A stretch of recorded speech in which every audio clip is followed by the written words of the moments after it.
Welcome back to the podcast. I'm Catherine Zach. This is the 40 Portal Babe. It never gets old. Oh my gosh. I got that intro, by the way, from my friend Allison, who is episode 2 or 3 or 4 or 5, Allison Matheny. She wrote me a note on my 40th birthday that said, "Welcome to the portal, babe." So I can't not say it. Okay, welcome back to the podcast. It's so good to sit here with you, to be with you.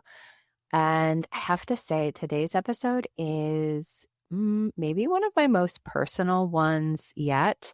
One of my favorite things about the podcast is that I get to just sit alongside other women and hear their stories and help share their stories. And if you listen to Lourdes's episode, maybe 2 episodes back, that was the one where I literally sat in her chair and she cut my hair and dyed my hair while we did our recording, which was so much fun. In that episode, she said, I think every woman's life assignment should be to write a book, to write their own book. And there's something in that is so essential to the 40 Portal Project.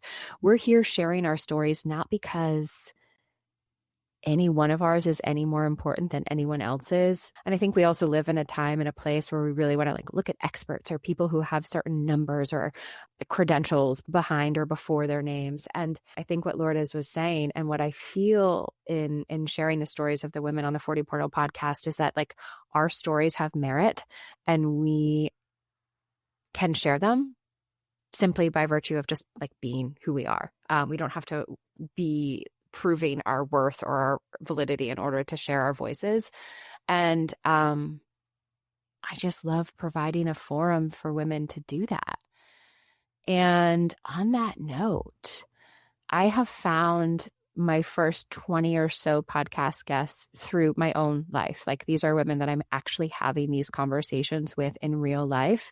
And as I plan the recording of the last 20 episodes of the series, because I committed to 40 episodes of the 40 Portal, I want to open up an invitation to you. That's right. You. Yes, you. Yes, you. Okay, I want one of you listeners to become a guest, my guest, on an upcoming episode of the 40 Portal podcast. And here's how we're going to do it.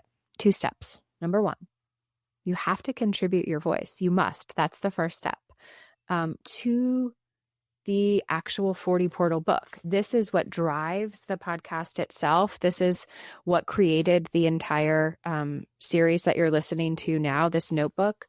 And I originally collected submissions on the night before my own 40th birthday with the women who came to sit with me in real life.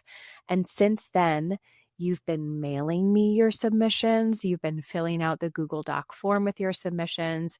And it's a 2-fold prompt in the 40 Portal book. If you're under 40, the question is something like, what do you want to know? What is the open question that you are currently living? What do you want to send out into the universe in hopes that the 40 Portal women will echo something back to you? And if you are over 40, if you're a woman over 40, what is it that you know, that you trust, that you have learned and earned and burned and churned? It can be short and simple. It could be sexy or serious. It could be silly and irreverent. I'm here for all of it. So that's step number 1. You must submit something to the actual 40 Portal book, and you can do that by mailing it to me or just type it out in the Google Docs form. When you mail me things, I literally staple or hot glue gun them into the book. And if you fill out the Google Docs form, I just handwrite them in. And that's it's an important part of the process to literally create an artifact of this moment in time, 2026, and gathering all kinds of women's voices to talk about what it feels like to be in this moment of midlife transformation. Because I think one of the things that I'm learning is that, of course, there's no monolith experience. We're all having our different experiences and stories and coming at it from much different backgrounds and places. And yet in our own unique stories, there's something that we can share and learn from each other. And there's power in that. So step number 1 is submit your voice. put your voice in the portal. And then step number 2 is leave a written review wherever you listen to the podcast, on Apple Podcasts, on Substack, on Spotify, on YouTube. Leave a written review and tell us with specificity, like, whose story has resonated with you so far? Which of these wonderful, wise, wild women have you learned something from? Like, paint us a picture, tell us what connected for you, because those reviews help grow the podcast. They help other women who need to be part of this conversation with us to find the podcast. It's so important. And so if you can do that, you'll be entered in the running to be a guest on the 40 Portal podcast. And it will also help other women then hear your story when your episode comes out. So do that before June 7th, 2026. Leave the review and take a little screenshot of it. Email it to me at 40portalpodcast@gmail.com, 40portalpodcast@gmail.com by end of the day, June 7th, 2026. And I'll look for your submission in the Google Docs form, where you can let me know that the letter's on the way. And I will choose a guest, like on June 8th or 9th or 10th. I'll send you a message and say, okay, come on, let's schedule the episode. I can't wait to meet you. I can't wait to be in conversation with you. If you're terrified and think that no one wants to hear your story, you probably have to do this. I promise you. I promise you. It's like Lourdes said a couple episodes back, like, it should be every woman's requirement to write a book, to share their story, because we're all worthy. We're all valid. We all have something meaningful to say. And I can't wait to hear from you. Like, I really want to sit with you. I really do. So do that. Submit your voice to the portal, leave a written review, email it to me, and let's fucking go. Let's have a conversation. Today's conversation is so meaningful to me. So meaningful to me. My guest today is the person that I've interviewed. Out of all the women I've interviewed, she's the one I've known the longest.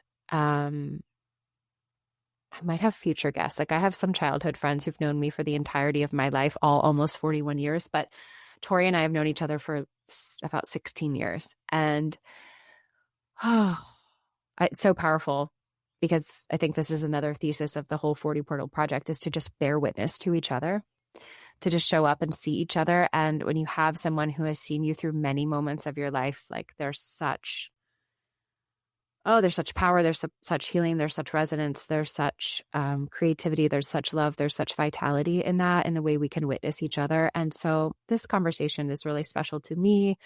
I know you're going to get something out of it too, because Tori is one of the wisest, calmest, most grounded, most introspective, most intuitive people that I know. And I just, let's dive in. I'll stop. You listen. Submit your contribution. Put your review. Email me. Let's go. This could be you. This could be us. One more thing before we go, before we dive in. Content warning. Tori and I, about an hour into the episode, talk about pregnancy loss. So take care of yourself as you listen to the episode. So I couldn't be more excited for a conversation, by the way. It's so good to be here with you. And on the podcast, I have only so far interviewed women, sat with women who I know personally so far. And out of all of my guests, I have known you the longest.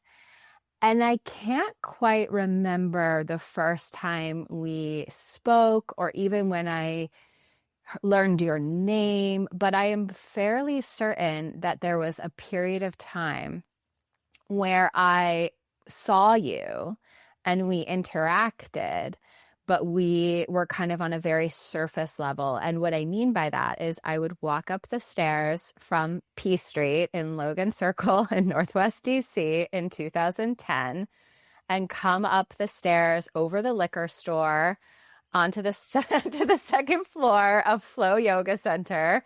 And you would be behind the desk with your smile and your eyes that smile and your very grounded, welcoming kindness, which is kind of remarkable, because there's like a maternalness to you, an earthiness to you that's kind of ageless, because at that point we were like 25 years old. Yeah, I know. It's so interesting that you bring up that memory because I also have a very similar memory. And you used to carry this ginormous Louis Vuitton bag. I still have it. It's like hanging over there as like a talisman. But you would come to the studio like every single day. So that I was like, there's something to this girl that is so curious to me because she's like got this ginormous Louis Vuitton bag. But like you were always smiling and you were always kind, but it was like you clearly were in a transition moment. So there was like the Cath that arrived to the studio, and then there was the Catherine that left the studio. And I used to always love to see that transition of like coming in like in your lawyer clothes with your bag, not frazzled, but rushed, and like getting into the studio. But then after you'd be like, and now all is well. Mm-hmm. And that's what's so annoying about yoga is that it works, right? It works. It works. And it brought us together because, yeah, I mean, was that 2010? It was 2010. 2010 is when I arrived, August 2010. Yeah. When did you get there? I got to DC 2009, but I don't think I did TT until February 2010? 2010, because I was 2011. Yeah.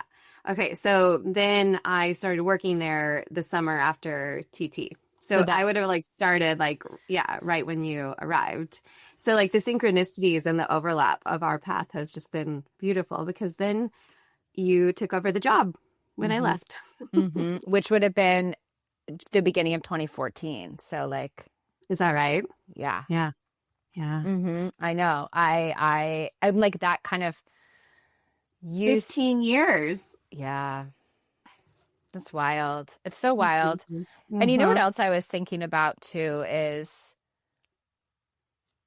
well, wait, do you remember the first time we actually like talked or no? I don't know. Maybe that's not it must have been in an overlap of teacher training because at the time I would have been like printing things like at FedEx Kinko's, making sure that like, you know, that was before everything was digital. Like we still had binders and like paper and like old school stuff. So I would have, I think, been the admin on your TT, and that would have been the first time we had started to interact. But then it was when you and Sam both started doing karma yoga, right? Didn't you start helping at the studio? Yeah, so that would have been the first time that we really started interacting. And then we started hanging out, and then we did 300 Hour together. And that's what really solidified the friendship. That was such a wild time. That was such a wild time to be like young and alive. Yes. Well, and then I moved across the country in the middle of it, which I'm so glad I did for my story, but also for your story, because it was that pivot point in my narrative where I chose to leave DC to follow the love of my life, my now husband. And that's when you and Sam fell into step. And you have the love of your life as now husband. The end. That's our podcast. I hope you've been inspired and informed. So good. Well, you know what's funny is like, yeah, I mean, I literally took your job when I tell the story about leaving Big Law, like, and I was like, okay, I'm leaving. I don't quite know what I'm leaving for, but you were planning your move to, was it Seattle or Portland Seattle first? at the time, yeah. Seattle. And then you really quickly went to Portland after that. Yeah, it was for Seattle. And so I was like, dear mom and dad, I am leaving Kirkland and Ellis, but I am going to be the senior manager of Flow Yoga Center. I will take an 80% pay cut, but I will have health insurance. Oh gosh, and that's where it really did like click in when we were training for that job, and you like had your lawyer mind, and you're so brilliant, like you're so intelligent, And I had finished grad school. So we like both were like hitting at this like higher intelligence level, but like totally okay, like cleaning floors and scrubbing mats and like showing up to make tea and fill bowls of cookies and like make sure people felt safe and happy. And I thought it was just such an interesting space to be like, okay, like careers are one thing, but like community felt so important at the time.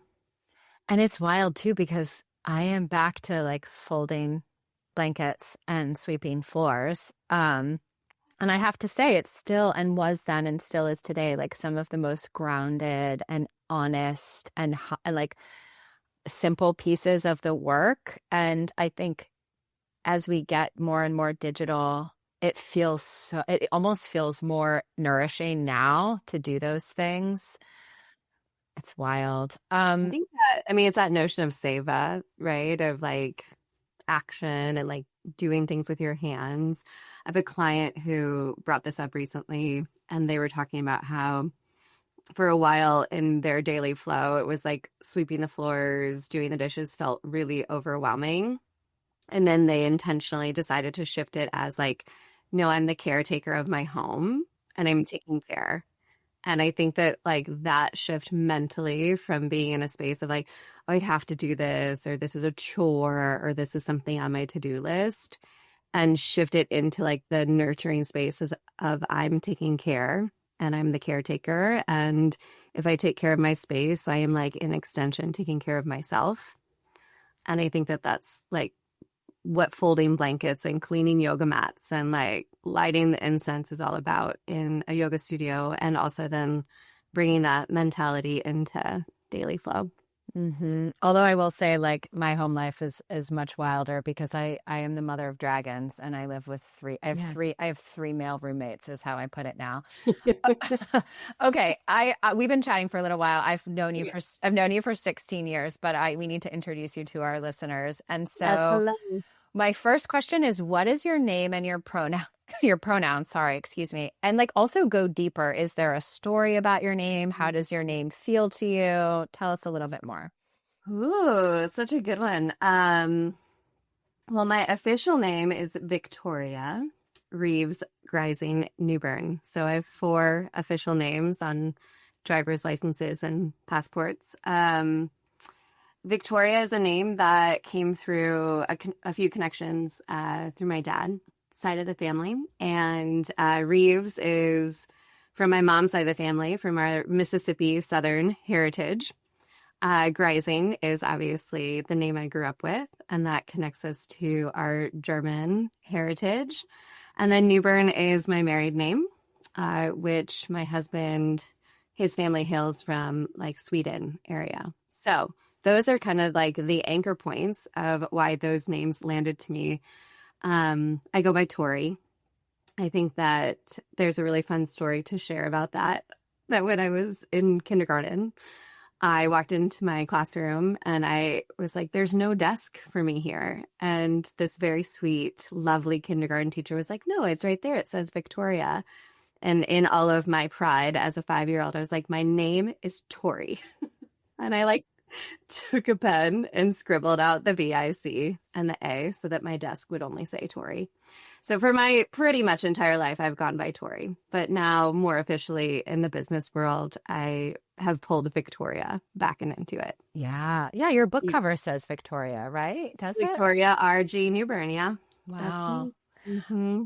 Okay, take me back to that like 5-year-old you moment, like that kind of sense of like, no, obviously maybe it's not like you're having a conscious thought as a kindergartner, like this is my name, but you had some sense of depth of your identity or sense of self, or how does that track like from there to here? It's an interesting question because in the course of writing my book, The Weaver and the Welder, I did a lot of introspective work and just thinking about who I am and who I have been and all of these iterations of self and versions of self. And I now have a 6-year-old son who is in kindergarten, and the mirror of that back to me of like this kind of defiant, confident, and also very sensitive, empathetic little being. I feel like that moment in kindergarten with me being like, this is me was like stepping into my voice. But I'm sure the second that I said it, I was like, oh, now I need more safety. Like,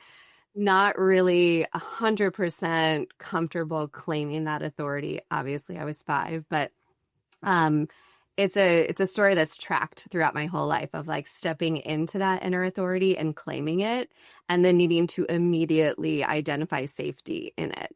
And so there's just this like step forward, step back. Okay, I'm telling this story, I'm claiming my voice, but my nervous system also like desperately needs to feel safe.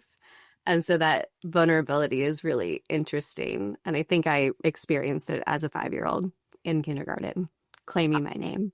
I want to hear if you can, like, can you give me like a more recent example of that? Because that's really, I don't know. I feel like we often hear about like the claiming of the voice thing, but not the second part. And maybe that doesn't track for everyone, but it perked my ears up. Is there like another more recent example of that you can point to? I mean, I think that in just even the transition of my business during the pandemic from being in the brick and mortar, working at the yoga studio, doing continuing education, speaking to rooms of 50 people plus. And that felt really comfortable because I'm like, I know this, I've been doing this. Like this sense of safety is beautiful. And then everything shut down and everything transformed. And there we were transitioning everything to an online space, to Zoom, to then me sitting like by myself and being like, who's even listening to me? Right. But in that step forward into claiming this new version of business, this new version of offering, I was able to see that not only can the offering exist digitally, but there's like very positive aspects to speaking to people, but it felt so vulnerable. And I had to like claim my business and figure this out. And it didn't feel safe. So navigating into that and being like, okay, what is my capacity here? Like, how many hours can I actually stare at a screen? How do I navigate into that? Because it felt like I had this whole brick and mortar access point when we were in Portland, and then that was completely gone. And the vulnerability of that was just extreme of, will I teach again? Will people listen to me again? But claiming the space and claiming the online studio and claiming that digital space really pushed me into finding my voice in a new way, and then letting myself know, like, this is okay. Like, this is a new version, new iteration. We're all figuring it out together. So I would say that whole pandemic transformation was an example of that, and learning to tend to my nervous system in a new way, in a new world, and a whole new existence that people were navigating. And then, of course, fast forward to last year when I published my book, just putting that out into the world and being like, this is me, this is what I've created, this is what I'm offering, and who knows how it's going to land. So then after the launch day, it was like full on 6 weeks of like just tending to myself, creating safe spaces, super highlighted practices of moving through what makes me feel safe. And I think that, to your point, is like not everyone's going to feel safe in the same way. So stepping into your voice for some people might not be as jarring, if you will. But for me, it's like claiming that inner authority, claiming that voice does push me past my comfort level. So then allowing myself to claim the safety is also really important for my nervous system. There's so many things I want to respond to. The first thing is like the last thing, which is, isn't it wild? Because I see you as a person who very naturally stands in their own 2 feet, who very naturally has a connection with your body, your voice, your presence. And so it to me, it's easy to tell a story of like, oh, this must come really easily to her. And there's so many stories we tell about each other and ourselves. And so that's like surprising, but also very good information, to remind all of us, like we are not just what people see when they see us. That's so wise. And to just piggyback off of that, it's also to what you said earlier, like yoga works. Like the annoying part of the yoga practice is that it actually works. That's how I feel about mindfulness based practices and meditation and like all of these daily rhythms that I've learned to incorporate in order to navigate into a sense of safety that I do present in that way, probably for most people, but I work hard to create it. And there is like a nervous system version of me that probably existed more in like middle school and high school. And like, I don't want to be in front of people. But then I started to learn in grad school through yoga, through meditation of the tools and techniques to create a sense of safety in my body.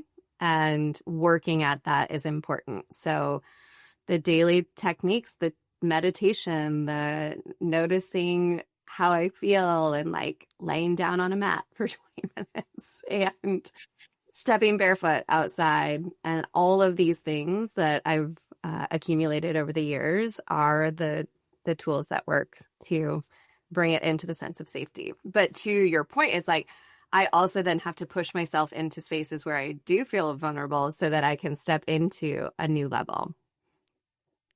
Yes. I mean, I think it is very, yeah. I think it's very easy for me, I'll say, to stay in places where I feel really comfortable. And I have to keep pushing myself out past those places in order to grow. I'm going to lead us into our next question, but I'm dating us a little bit because, you know, you and I came into adulthood like before the digital era. Obviously, there were like cell phones and computers, but not like smartphones and little computers you carried in your pocket. And so we had like literal experiences of being adults in the world, voting, paying tax, like all these things, like, and not before the life was on the internet. And we also had the opportunity, which I think is actually, it's definitely getting rarer and it's almost like an endangered species, this opportunity. But I think even people who are our contemporaries didn't quite get the experience that we had to launch our work into the world in person. It's interesting to think of it that way. Okay, keep going. But Yeah. I mean, yeah. sure, I opened an Instagram page and my first website probably in 2013, but I was doing 95% of my work in person until March 11th, 2020 or something like that. Yeah. I mean, it's so curious. So to bring us back to like the desk at Flow Yoga Center at DC, I remember, and I'm not going to name drop, but there was a guest teacher who was in town and their son was like on Instagram. And I'm like, what's Instagram? Like I remember that moment and he was like, I need to take pictures to post on Instagram. And I didn't even know like what that was or what that meant or like any of the things that turned into, right? And so this nostalgia of brick and mortar, I think, is so potent. And obviously for you, it's been a driving force of opening the studio where you are. But it's also coming back full circle for me of this deep desire to be in sacred circle with people in person. And so it's kind of driving this next version of my work of like gathering people together, being in person again. We live on property, so it's not brick and mortar per se. It's like on the property and with a fire and gathering seasonally. But there is something very powerful in people being together and sharing space and breathing together and meditating together. And so that notion of that's the anchor point of how we started doing this work, I think does inform the depth of how we move through. And I'm kind of just processing this in real time, but also kind of the expectation of the impact. Because for so many years, we were able to see in real time, like the subtle shifts of someone's body or the subtle shifts of someone's energy. And so doing the work in person is so powerful. But I would throw this back to you. Weren't you interested of how seamlessly it also went online? I think it was seamless in a way, but like I've never like cracked the code on like internet success. Like I think that like right? Like I think I still have the same amount of Instagram followers as I did when I started my page in 2013. Like the algorithm and I are just not ever gonna do a dance, I think. And so for me, I think it's seamless in a way because I can show up and I love that there's ways that you and I can be in different states and connect right now. But I have had to work really carefully to not tie my feelings of success or value in the meaning of my work and like how it performs on the internet. Because if I were doing that, I would feel really shitty about what I'm up to. It's funny that you say that because just this morning I was having this internal monologue of, and maybe this does date us. I don't know. Maybe it's because I'm 40 now and I don't care as much, which I know is a theme. Yeah. Welcome. But I guess I just have witnessed the transition to the online platforms. I was able to take a part of what I was offering in brick and mortar, bring it online. From that, my business has grown exponentially in ways that I had no eyes on until I was able to connect across the country and on opposite sides of the planet. And I have clients all over. That is different. And that I think is the growth pattern that I would not have anticipated for my reach and impact. But I was thinking this morning, I was like, well, if I try harder, maybe Instagram algorithm will like me more. And then the immediate thought after that was, do I care? Like, do I care? And I think that it's quality over quantity. And maybe people wouldn't agree with me. I'm not a business coach. And so I don't know. But it's like I have really beautiful relationships with the people that I can impact. And I used these words earlier with you, but like inform and inspire are becoming kind of these like core aspects of how I move through my work. And if I am sharing information and it's inspiring someone, then I feel like beautiful, wonderful. So if that's one person or 100,000 people, great. I don't know if you remember this, but in 300 Hour with Shiva, she talked about this. She was like, whether one person shows up to your class or 100 people show up, you teach the class the same way. Yeah. And I think about that all of the time. I feel that so much when we first opened. I mean, I live in a tiny town. Like there are 1,000 people in our village, and we opened a yoga studio there 3 years ago. And like, luckily, like the first class probably had 15 people in it. And like, even now a big class is like 20 is huge, right? But there were a couple classes where you'd have like 3 people, and Sam and I were just like, oh my God, like we are only as big as the people who are right in front of us, which is like another way of thinking about like, you've got to just show up and give it your all, no matter who or how many people are in the room. That is like a deep through line that probably like Shiva like transmitted to us and all of our teachers. We had such great teachers, and we got the experience of being with them in real life in person. And there's no more powerful transmission than that. Like there's just none. But yeah, I don't care about it either. I mean, it'd be nice if it happens, but I feel like I have to just, and I know you're this way too. It's like, that's not how you want to spend your days. Like, okay. So the question is like, how old are you? And you told us you're 40. Okay. And I'm then 40, almost 41 in 2 weeks. I mean, by the time this episode comes out, you'll be 41. So how old do you feel? Oh gosh. That is such an interesting question. I feel very comfortable in 40. Like 40 didn't freak me out. I think I've always, as you said, like had a kind of a grace about me that I like. Yes, I have my nervous system things that I tend to, but I've always wanted to be older. Like I have an older sister, and I've always wanted to be older. And I've always thought about like, oh, when I'm older, like this will make sense to me, or like this will. So I've always had a curiosity about it. And I think it's been kind of that driving force of how I hold myself professionally or in the world, wanting to be older. But 40 feels like, okay, like now I'm at that point. So I guess I do feel 40 in a beautiful way. I'm embracing all of the aging that comes with that. I am also really loving the wisdom that comes with it as well. And I think what's interesting is that I'm more like, well, now what?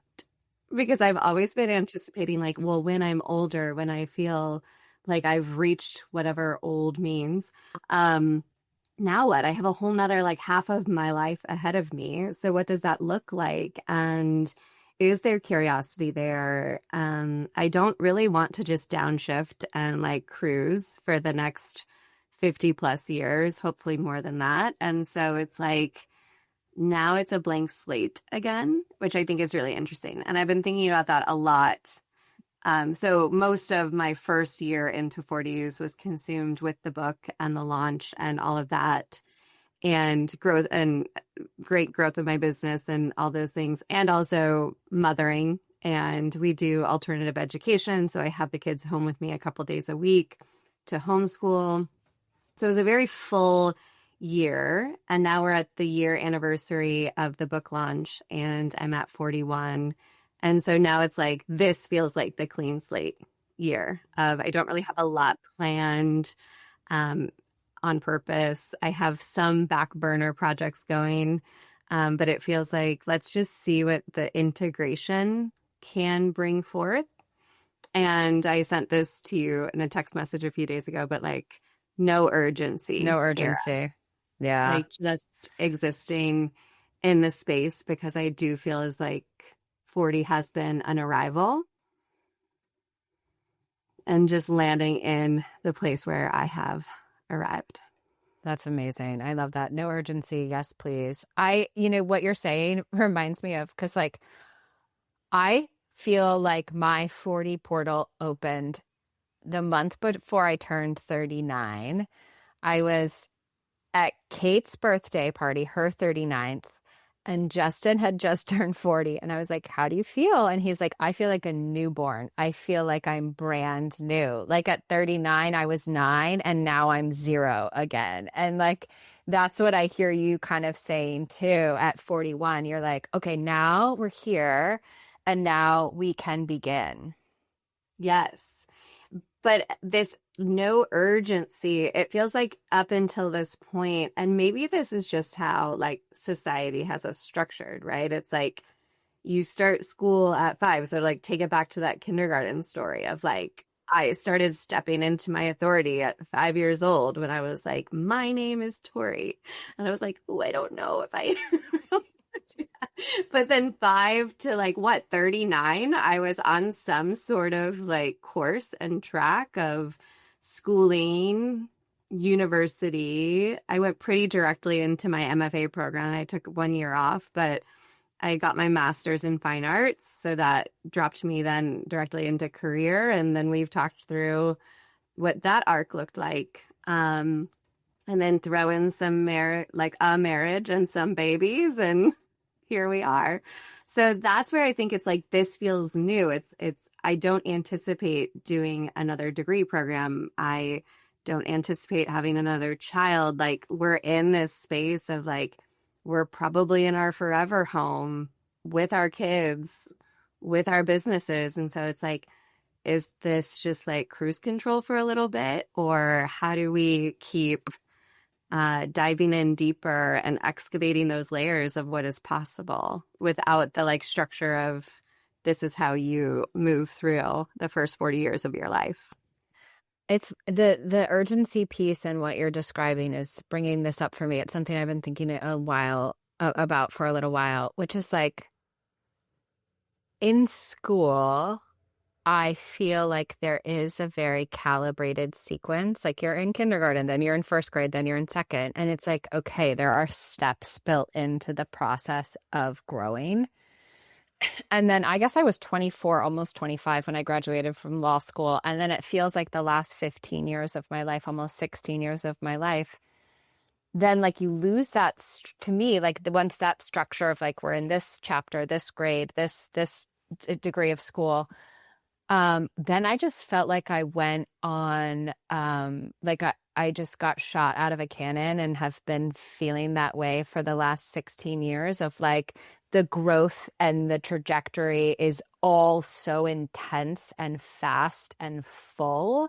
And as I arrive into my 40s, which I do feel like this whole first year, because I'll turn 41 in July, has been like a portal unto itself. I'm very interested, like you're calling it no urgency. I'm very interested in like more iterative growth again. Like I want to be able to take things like one step at a time that I feel like I was not able to access from my mid 20s till now. Mm-hmm. I've been using this word with clients a lot, and I think it's really helpful. And maybe it's just because it's really coming up in my own practices, but it's reclamation of like, what parts of myself am I reclaiming? What rhythms am I reclaiming? What practices am I even reclaiming? And this goes into like the nuance of, this is for the yogis of your listening audience, but like I love alternate nostril breathing. Do I do it all the time? No, because I learned it, 15 years ago. And then every time I go into that practice, it feels like I'm landing in a part of self that feels so integrated and real that why not reclaim that practice and bring it in a more consistent way? It's also like reclamation of belief and reclamation of truth, and to keep weaving this in, but like reclamation of inner authority and voice and how I'm showing up and what I'm saying. And so I think that you use the words like iterative of like, how do we go deeper? How do we kind of like explore more? And in that, for me, it's like also what parts have I forgotten that I want to reclaim? Because I have a permission slip now because I'm in my 40s, or going back to the like, I just don't care as much. Like I want to go into like that 5-year-old Tori, or that like 12-year-old Tori, or the one who maybe got a little lost, and be like, okay, let's like come along, and I'm claiming you back to bring this wholeness into my own system.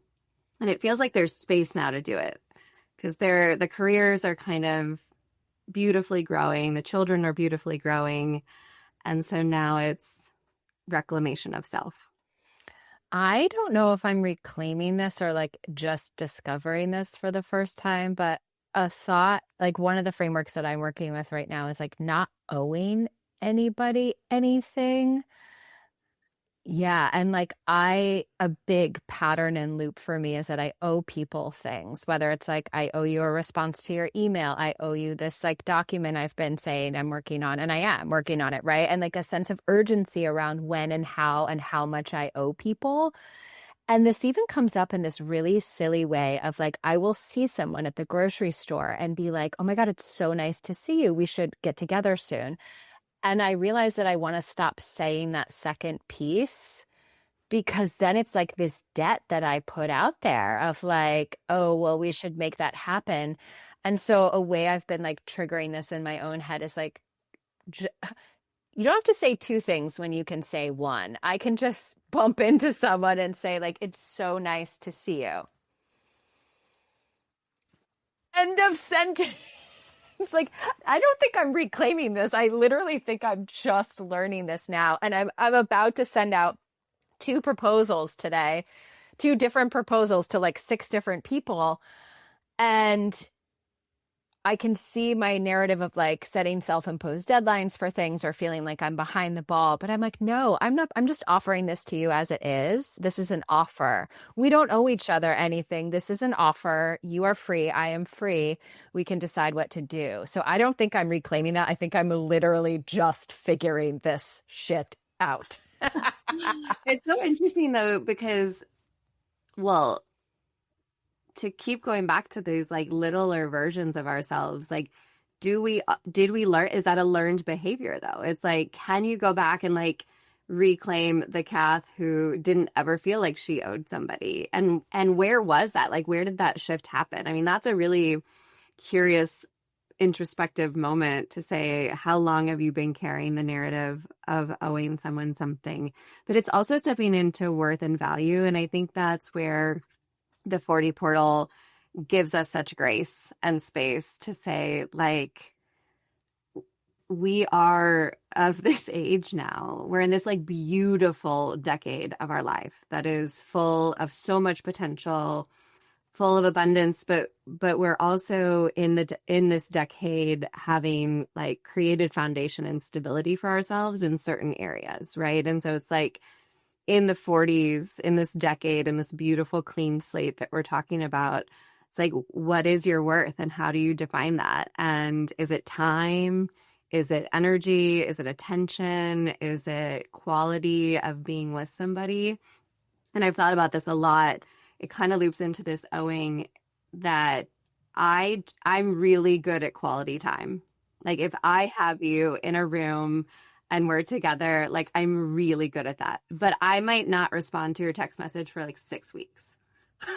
So I'm not good at that like immediate response, but it's because I want to like give a quality response. And so then it's like my gift, my worth for people is quality time, being really present and in the moment when I'm in it.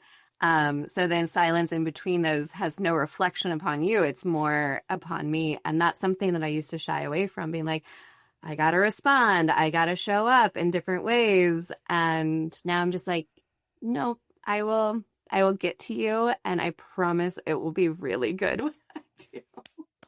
Yes. Oh my God. We could do a whole episode around this. Like, someone described too of like catching a message on the fly or something where you're like looking at your phone. You're not trying to respond to your messages. You see something come in. And for me, that's often when things like fall through the cracks, or do they, right? It's probably just not the right time. But I think another thing that you're getting to, because I was thinking about this as I was, and you're so good at quality time. Like I can literally picture like some of our conversations we've had on the phone over the years, and like where I was like sitting on the floor of like what was my office that became where I gave birth to Georgie. That was Georgie's nursery. Like I can remember driving to see my sister and her baby in Vermont, and like be that one long phone call that was like two years ago, right around this time. And so I can attest you are really good at deep time. But one of the things that keeps coming up on the podcast is like female friendship. And I'm like, what is this for us? Because I have some friends who I talk to most days, and like my mom and my sisters and I text most days. But a lot of my friendships, a lot of my primary sustaining, most important, valuable people in my life, like you, I don't talk to for long stretches at a time. And I'm like, what is that even called? How do we characterize that kind of relationship? It certainly has a value unto itself, but I don't know. What do you think about that, Tori? I love that. Gosh, it's so interesting because, yeah, it's quality over quantity, but it also goes back to, I think, foundation, and two other words that are coming in is like alignment and attunement. Like, you and I we've traversed many life moments together, from like meeting, well, you met Sam, I had already known John, but like realizing that we're going to like marry these like bearded men who wear flannel shirts. It was like, okay, so this is happening. And then it was like, we both navigated our marriages in such beautiful, unique, very true to us ways. And it's like, then we did, all of the births of the babies, and they weren't perfectly timed, but I felt like we were I was pregnant, then you were pregnant, and we kind of like held that space together. And so I see it as this through thread, this like aligned energy through thread, not saying that every long-term or long distance relationship needs to have that core connection, but I think a lot of what we have that is so resonance is that alignment of energy and life patterning that has mirrored and shifted and supported each other throughout the years. And I would even bring that into last year when I was writing the book. You were like an anchor for me in that process of just moving through ideation and bringing like motivation where I felt like, oh, I can't do this. And those quality check-ins were really essential. So there's like an alignment there that attunes us and reminds us of like who we really are. And I think that is the core aspect of these bigger friendships of I see you and I can also mirror back to you who you are because I just love you so dearly.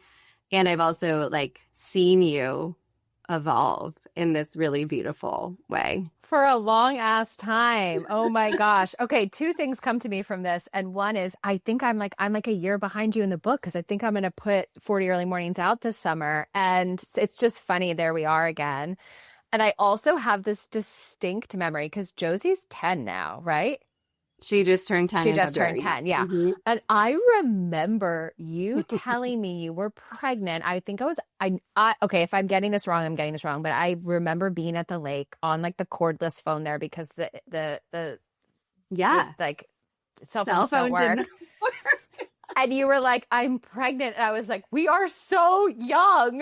But you were like 30. Like I was like, yeah, 30, which is, I mean, to this point though, like bringing it back, like I always like was ready to be an adult. I don't know. It's not like I got pregnant that much earlier than you did. You were no, but I was like, I'm a young mom because I was 31 still when Lou was born. And then you think about our parents' generation and still people today having kids in their young 20s. For me, it's like everything was so serendipitous in those years. And I do chalk it up to yoga and meditation and just being in the flow, being in the receptivity of letting life arrive and also take action. Like I had to decide to leave DC and move to Seattle. Like I had to make these big decisions and also opening to what was coming in. Josie's such a beautiful example of that. She just came and we were so ready for her and not. And sure, 30 seemed young. It's also like she turned 10 and this mama aspect of me had a really reflective moment realizing that I had a 10-year-old. 10-year-old is like it's like a different space in the mothering journey. And Josie's incredible and amazing and like truly she's like one of my best friends and we have like the most amazing conversations and she's like an angel in a human body. So I love her dearly, but when 10 happened I was like, oh, you're like your own person now. You're not dependent upon me for survival in the way that you have been for the past decade. And that's big too. Wild. I've gotten to none of my questions, which is totally tracks for us. Like it's so much better just to freeform. But like one of them is how would you introduce yourself if job titles, accomplishments, labels, resumes weren't part of your answer? Oh gosh, that's so good. I'm a space holder. I hold really good space for people. And that's important to me too, like thinking about how I like to connect. Like I want space to be held for me too. But a space holder, a householder. I would also say that there's just this like curiosity that runs through me, and it makes sense that I would have a degree in art because I've always been curious about the creation process. I wrote the book. I've created my own business, but there's just like this thread of curiosity that just is a part of me. So a curious space holder. A curious space holder. I love it. Oh my gosh. Okay. If you want now, you can pepper in some of like your titles or your vocational roles or however you think about it, whatever you want to share. Yeah. So I run This Gentle Way, my online business that really established itself in the 2020 era. I work with people through astrology and meditation and dialogue. I I still like to teach yoga occasionally, gather people together in sacred circle. And I'm an author and a creative, and I'm constantly writing. I have another book on the way. So when I say there's a blank slate, like there are these back burner projects that I have going on. But my titles would be guide and author and intuitive. Which one Mhm. feels like the most, or do they all feel across the board like the most resonant for you right now? I would say it's a really good triad of energy. Because I write on a daily basis, I'm still very connected to the author title. I adore my work in the world. I love talking to people and holding space for people. So that guide energy is really potent and present as well. And then the intuition weaves through all of it. It's, it weaves through how I mother, it weaves through how I tend to myself, it weaves through my writing and my work. So I would say they hold a very triangulated reality in my world. And I've been lucky to be able to create and craft a life where those all do hold Mm-hmm. presence. Yeah. It's been so beautiful to see. I just love like sitting and like reflecting on that with you because we really did it from scratch from the We first. did. I mean, I love that question of like, we started our businesses before online business was a really popular thing. And I had not thought about that. Um, And we were and does this track for you? Because even now when I mentor teachers and things like that, like I'm always splitting up the like vocation of the work and then like the business you build around it. And not that they're not happening at the same time, but to me, I feel like I need to understand, am I focusing on like the vocation, the calling, the like getting richer in the craft of what I do versus like trying to figure out like my next whatever like program or offering. And I feel like we had a really awesome place to play. Like the business piece was taken care of um uh, itself at Flow for us. So we just had a lot of space to like continue to learn, to get better at the actual act of opening our voices and creating the space and holding the space and having people lift their arms or sit and breathe. yeah. Ooh, I love that.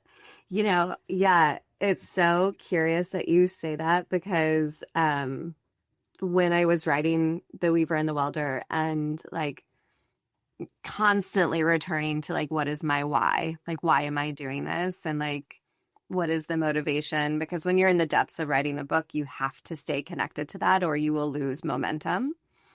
Um and the why is still the same. Like why did I write the book? I wanted to inspire people and I wanted to inform people of this wisdom that I've gained along the way. And that is a central focus of why I do what I do, not just writing books, but also holding space and having clients. And, it's also how I want to parent. I want to inspire my children. I want to give them the information they need to be successful in the world and also like hold space for that curiosity to come back. And so I think that to just weave this all together, if at the core of every day is that why, that inspiration, or as you use like more of the vocation, the craft, then it will feel as though you're really aligning with your purpose and what you're here to do.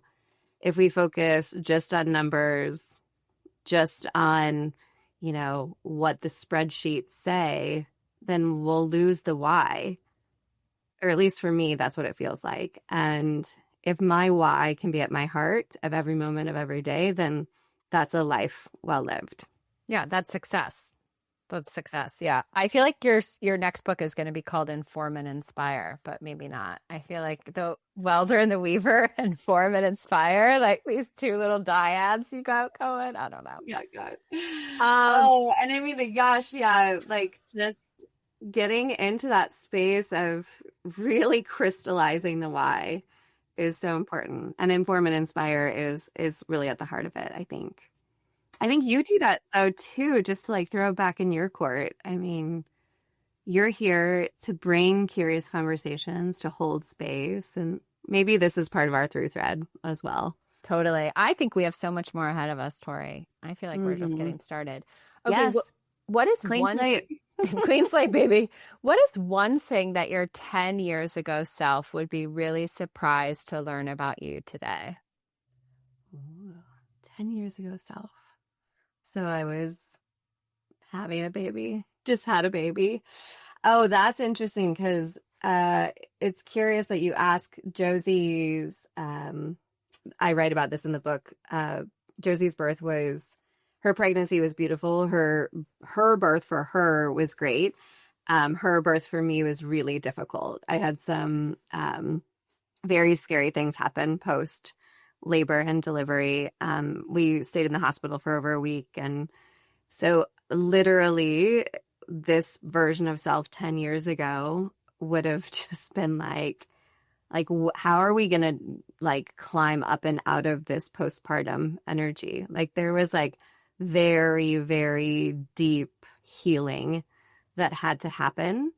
And so I think my 10 years ago self would be really proud of my current self. And I also think my current self can reflect back into that 10 years ago self and be like, it's all going to be okay.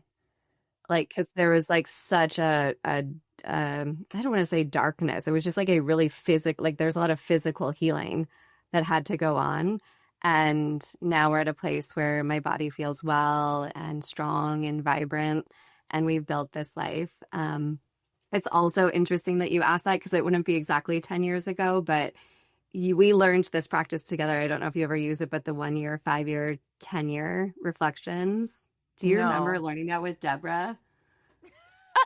like a long time ago. Who I talked to on the phone like 2 weeks ago, and it was like the best convo ever. Yeah, She's I just so adore good. her. Okay, what So did she Deb led us tell us? through like 1 year, 5 year, and 10 year, and you do it as like a future projection, but you write them as if it is happening in real time. So it's like you write it as a journal entry 1 year from now, 5 years from now, 10 years from now. And I made John do that when we first got together. Yeah, you did. um, but what is so interesting, and so it's not exactly my 30-year self, so that would be my 28-year-old self, but we both wrote down independently of each other, like, I want to be walking through like the field in the sunrise, like with my cup of coffee and like my dog running alongside of me, like taking it really slow and beautifully. And he had a barn in his, and I was just talking about like, the kids being, and again, we weren't pregnant. We didn't even have a dog. Like we had just decided to do life together.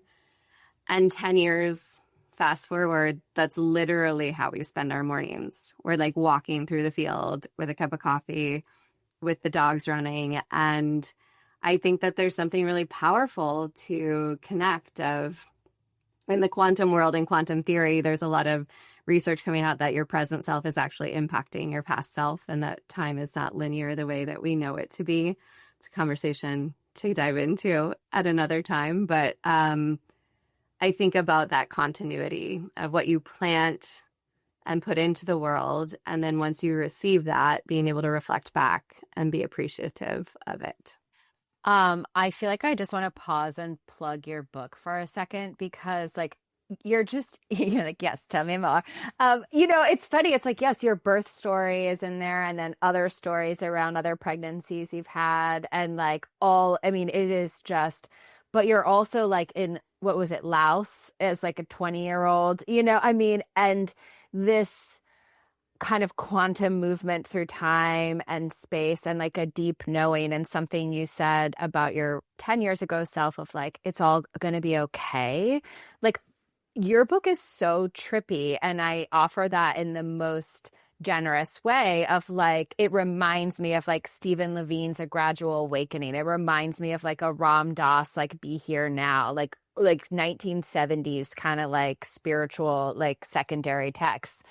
And yet like it can be as simple as like I actually think through every arc of that book, it's like it's all going to be okay. It's like something that I felt so deeply reading it. Mm. There's even a chapter so entitled Everything Will Be Okay. And in that chapter, it loops to a couple of different things.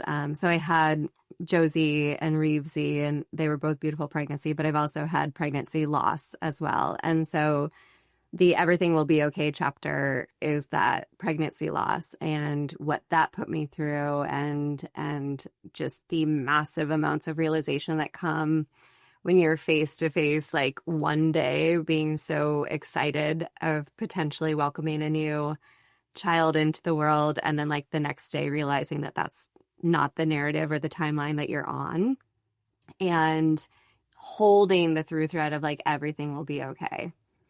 And it's powerful, I think, because if we live life, as you said, in those present ways, being in the experience, being deep in the humanness of it, then everything ultimately is okay, because the point of life is to live it, is to be human, is to be in the unfolding of whatever is presenting itself. And I do believe, and to bring like deeper belief systems in, that we are a soul having a human experience, and our soul has had many experiences, and that those moments that feel dark and hard and scary are the places where we excavate and discover and really find the alchemy that is possible in these human bodies. And so, yeah, going back to my 30-year-old self and being like, everything will be okay is very on brand for me, because it is a part of my personal mantra. So good. Yeah. All right. Last question before we dive into the 40 portal wisdom. If we could talk for the entire day, but we have a hard stop. Is there anything that you were supposed to have done by now? Like, and I say that with like quotes, and maybe it's not just you. It's like, was there a story about a woman your age that you heard that, like, how does that track? It's a funny way to answer this, but I remember when my dad turned 40 and someone gifted him a cane because, like, I don't know, that's what you used to do. You had like these like over the hill, like Over the hill. old, you know?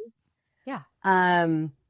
So I don't feel like there's something I should have accomplished, because I feel very accomplished. Like I can stand in my voice to say, like, I'm very proud of what I've done. I've published a book when I was turning 40. I have 2 beautiful children, a beautiful home, an amazing husband. Like, I feel very accomplished.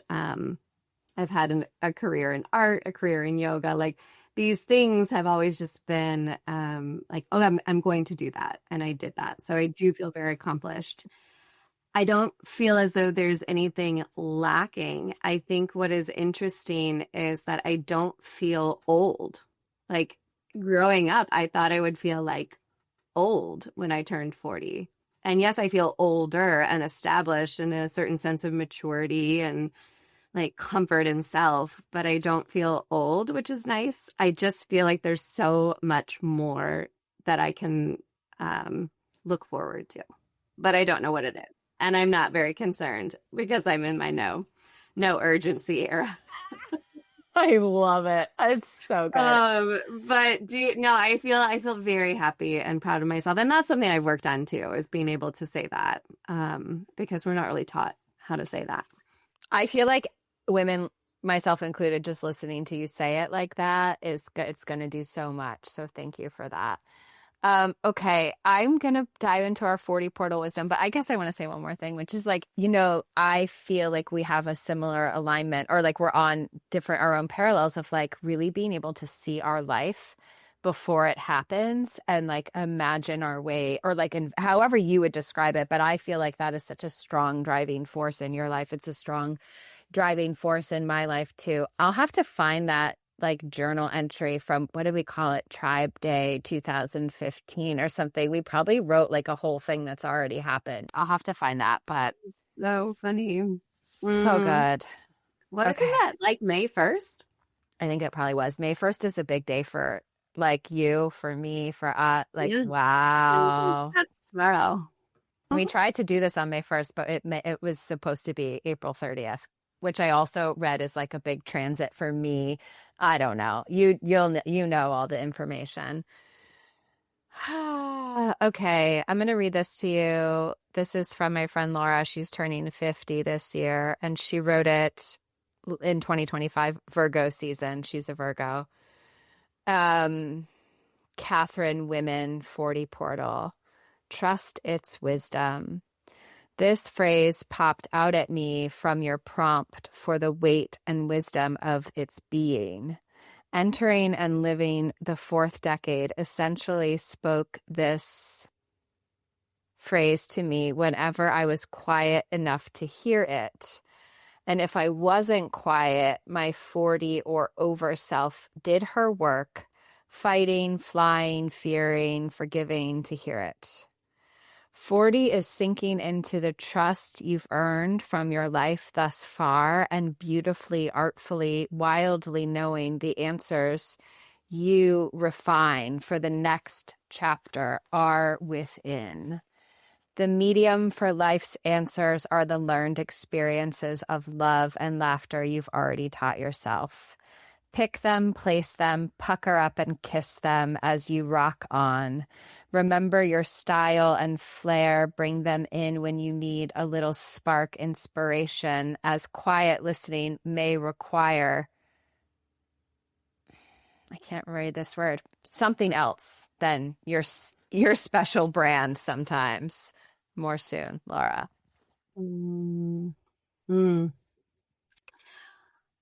So 2 things stick out, this notion of trust and also this like, it feels like there's like an invitation for like a zest for life.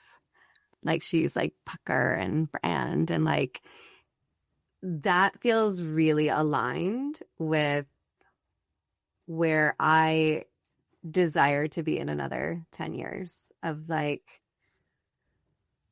trusting so definitively in who I am that life just becomes a like playground and feast and like beautiful space of really diving into the humanness of it all while maintaining that like spiritual curiosity, creative curiosity that has always brought me into new things and new ways of living and new ways of learning. But trusting in self like so definitively that you like have a zest for life always feels so powerful. It's like the trusting so much that it can also be a playground. Like that's really powerful too. I feel like maybe this is an invitation, and I'll text Deb too, like to do a 1, 5, and 10-year journal entry. I mean, it is so powerful, and I use that technique with clients a lot. And the key point is that you write it in present tense. So you're not locking yourself into hope or if only or maybe this is possible. You write it in present tense as in like this timeline exists and I'm aligning myself to that timeline because that's the timeline that I want to live. Can you give us a line from, I don't know, something you see on that 1, 5, or 10-year arc? So 50. Give us 50.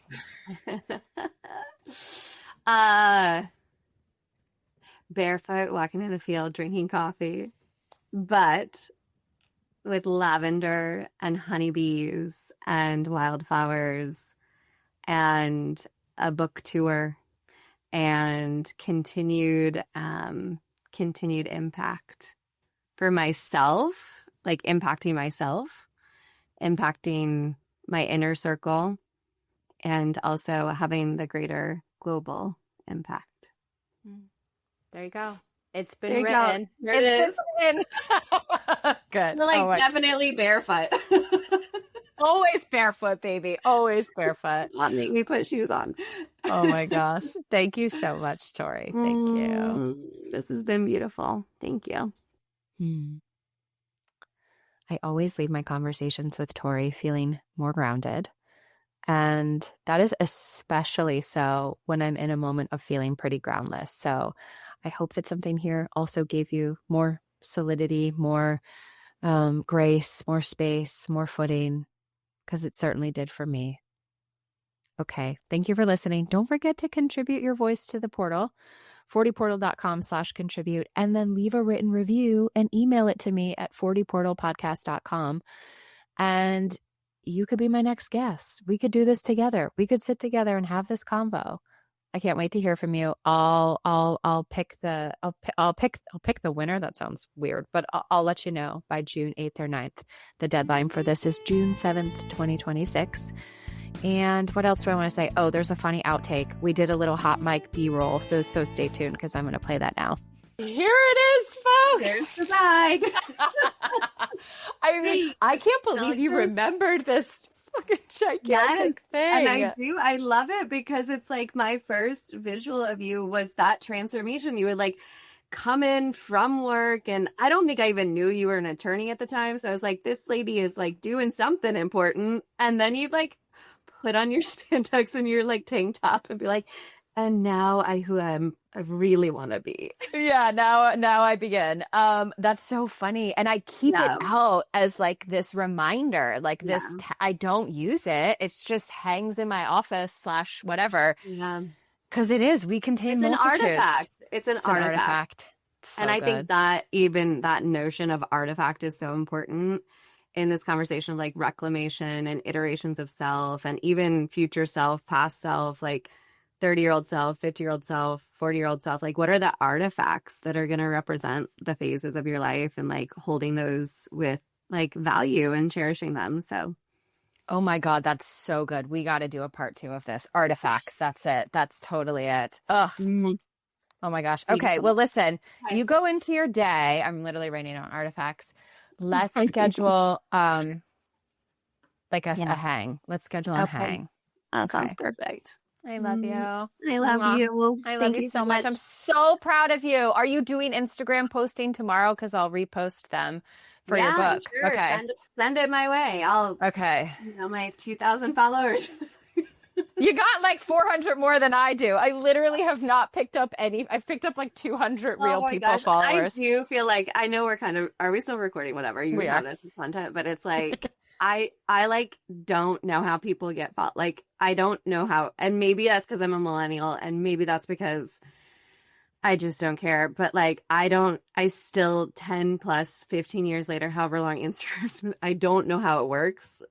And I just think I won't. I just think that I won't. No. You're plugged into more important systems cosmically. I am figuring out consciousness instead of Instagram.